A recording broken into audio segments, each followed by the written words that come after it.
একসময় নির্বাচনী প্রচার মানেই ছিল কাক ডাকা ভরে মাইকের আওয়াজ, সাদা কালো পোস্টারে ছেয়ে যাওয়া অলিগলি আর চায়ের কাপে তুফান তোলা দীর্ঘ আড্ডা। কিন্তু সময় বদলেছে। 2026 নির্বাচনী হাওয়ায় সে চেনা দৃশ্যপটে যুক্ত হয়েছে নতুন এক ডিজিটাল মাত্রা। মাঠের লড়াই এখন উঠে এসেছে হাতের তালুতে স্মার্টফোনের স্ক্রিনে। পুরনো সেই ভাই একটা ভোট দিয়েন সশরীরে বলার চল যেন কিছুটা ম্লান হয়ে আসছে। সেই জায়গা দখল করেছে ডিজিটাল প্রযুক্তিতে। প্রার্থীর উঠান বৈঠকের জায়গা এখন দখল করেছে উজ্জ্বল রিং লাইট। পোস্টারের বদলে ভোটারদের আকৃষ্ট করছে হরেক রকমের ফিল্টার আর স্লো মোশন ভিডিও। প্রথাগত মাইকিংকে পাশ কাটিয়ে এখন বাজছে প্রতিটি দলের থিম সং, যা মুহূর্তেই ভাইরাল হচ্ছে টিকটক আর ইউটিউবে। ডিজিটাল প্ল্যাটফর্মে প্রচারণায় এই লড়াইয়ে প্রধান দলগুলো এখন কোমর বেঁধে মাঠে নেমেছে, যেখানে সৃজনশীলতার এক নতুন যুদ্ধ বর্তমানে দৃশ্যমান। বিএনপি তাদের অফিসিয়াল থিম সং ভোট দেবেন কিসে ধানের শীষে এর মাধ্যমে উন্নয়ন ও গণতন্ত্রের প্রতিশ্রুতির পাশাপাশি দলীয় নেতৃত্বের বলিষ্ঠ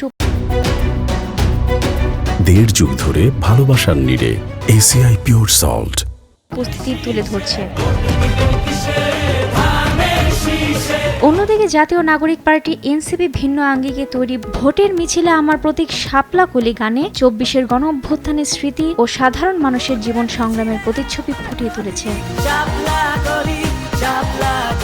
পিছিয়ে নেই জামাত ইসলামীও। তারা তরুণ প্রজন্মকে লক্ষ্য করে ট্রেন্ডিং মিউজিকের মিশেলে দাড়িপাল্লায় এবার গড়বে বাংলাদেশের মতো গান দিয়ে সামাজিক যোগাযোগ মাধ্যমে ব্যাপক আলোড়ন সৃষ্টি করছে। মার্কেটিং বিশ্লেষকদের মতে এবারে নির্বাচনের মূল লক্ষ্য হচ্ছে তরুণ ভোটাররা,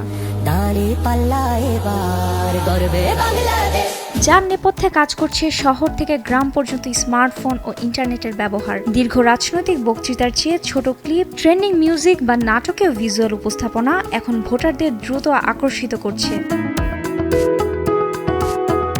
এমনকি বিনোদনধর্মী প্যারোডি গানগুলো রাজনৈতিক বার্তা পৌঁছানোর শক্তিশালী হাতিয়ার হয়ে উঠেছে। পিছিয়ে নেই নির্বাচন কমিশনও। তারাও হ্যাঁ ও না ভোটে সচেতনতা বৃদ্ধিতে ডিজিটাল প্ল্যাটফর্মকে বেছে নিয়েছে, যা প্রমাণ করে এবারে নির্বাচন কেবল ভোটের লড়াই নয়, বরং এটি সৃজনশীলতা, আধুনিক প্রযুক্তি আর সুরের মূর্ছনায় ঘেরা এক অনন্য দৃষ্টান্ত। রুবায়া তানজুম, দেশ টিভি।